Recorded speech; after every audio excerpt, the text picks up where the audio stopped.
Hello, good evening, good morning, good afternoon to my fellow viewers who are watching me. If today is your first time watching me, John K, you are free to subscribe to my YouTube channel. So anytime I have a message, you will get it automatically. Thank you so much, ladies and gentlemen. It's been a while, but because we have a lot of work to do, we need to work. When we come back home, there's no time to upload video. But I have many content to share with you guys. As soon as I have time, I will upload it and share it with you, so that you who are interested, you'll be share with other people, and then other people will also get interest, or when they have something to share with me, they can also share with me. We have to share from one another's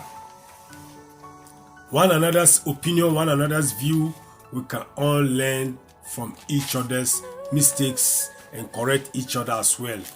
Thank you so much once again, John K. Today I want to share with you about colonial masters. The colonial masters and the countries they colonized in Africa. We know Africa,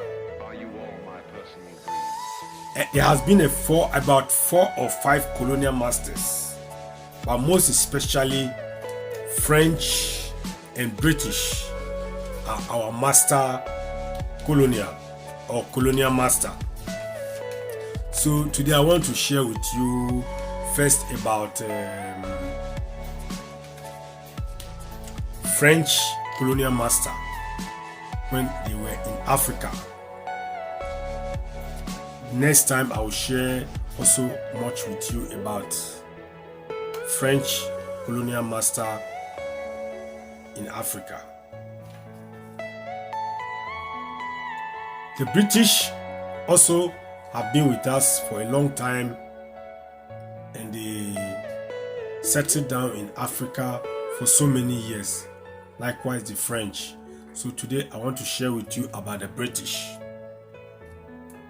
Why I want to share with you about this message is what has been happening recently, how French countries, French military leaders, they were able to make coup d'etat to arrest their French leader or French president, to force him to resign, just like what it happens in Mali this year, just like what happens in Chad also this year. Now it has happened also in Guinea. You ask yourself, brother, what is going on? Is it the fault of the colonial master, French, or is it the fault of our own leaders, the greediness they have for their people? For example, if I'm talking about British have been in Africa since in West Africa especially. I would decorate it from region to region. West Africa, North Africa, South Africa, and Central, and so on, where British occupied.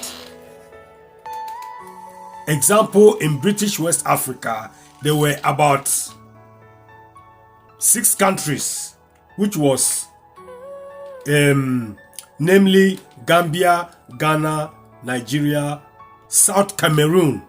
You see, it is not full Cameroon, it's South Cameroon. That's why Cameroon have 2 countries, British master. That's why Cameroon has Francophone and Anglophone.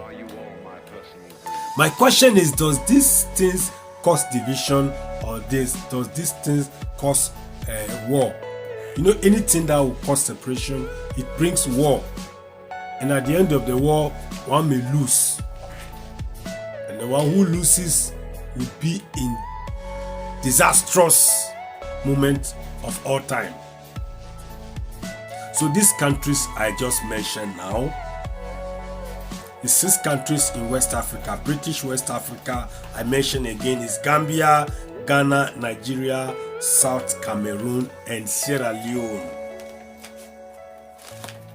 These are the British West Africa. When you go to the East Africa, the British East Africa, they are included Kenya, Uganda, and Tanzania. Tanzania, which was formerly known as Tanganyika. Tanganyika. They have a lake also in their country called Lake Tanganyika. So I believe through the name of the lake, they call the country Tanganyika, and Zanzibar as well. These are the British East Africa. From this year I mentioned, from the age of 1806, British were already occupied in Africa. They were occupied already in Africa. So when we go to British South Africa, they are also like Northern Rhodesia, which is now called Zambia, and South Africa as well. And they occupied, and up to 1910, the system of the colony changed. British occupied there as their own place. Their own place. What am I saying all this thing? British have ruled for many years in Africa, no matter how treatment they treated the people, the African people.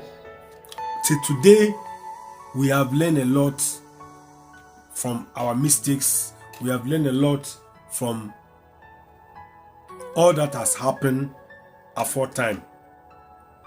But my question is, why don't our leaders still change? Why can't our leaders put effort and change Africa for the better?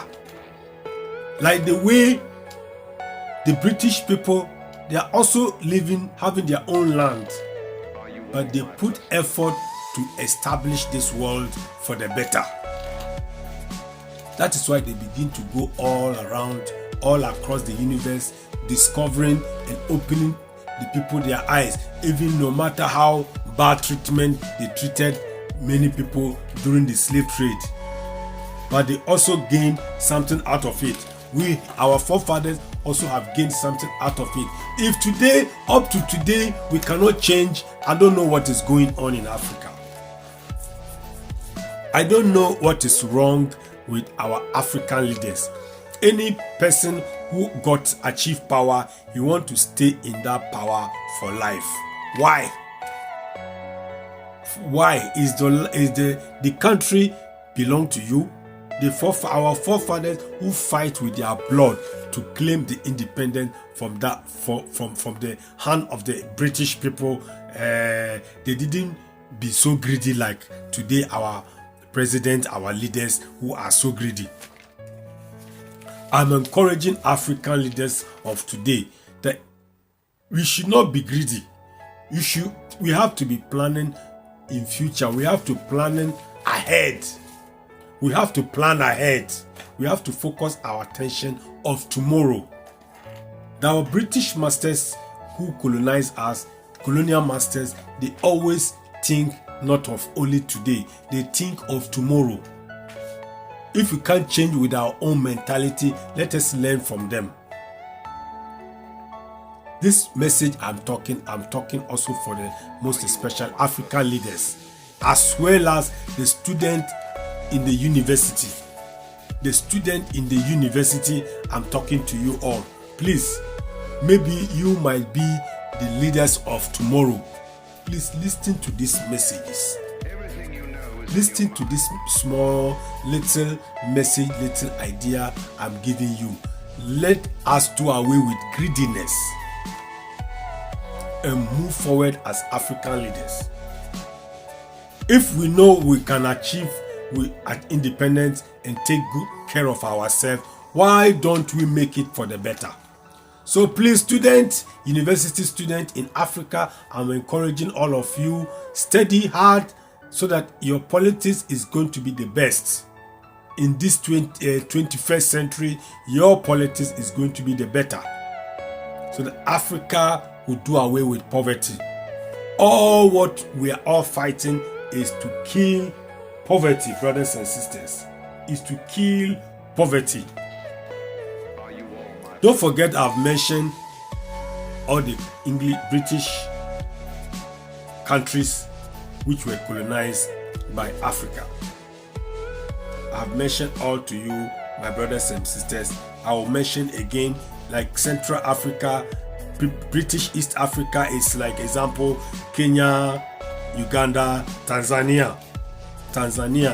All these countries have been with British before they achieved their independence, early 60s. So I will not speak much, but I want to urge our leaders, let us change for the better. We should not wait until military people or some people create attacks or make coup d'etat before you people you wake up with your mind. But rather, let us change so that Africa will be the better for tomorrow. Thank you so much. Bye.